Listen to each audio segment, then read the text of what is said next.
How to make fluffy pancakes with baking powder. Craving fluffy pancakes? Here's how to make them using baking powder. You'll need 1 cup of flour, 2 tablespoons of sugar, 1 tablespoon of baking powder, a pinch of salt, 1 cup of milk, 1 egg, and 2 tablespoons of melted butter.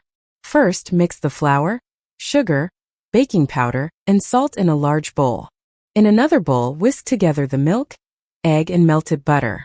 Pour the wet ingredients into the dry ingredients and gently mix until just combined. Don't overmix. Heat a non-stick pan over medium heat and lightly grease it. Scoop 1/4 cup of batter onto the pan for each pancake. Wait until bubbles form on the surface, then flip and cook until golden brown. Serve your pancakes warm with your favorite toppings. Enjoy! That's it. Fluffy pancakes made easy with baking powder. Subscribe for more tasty tips. Caution: feel free to adjust any part of the script to better fit your style and preferences.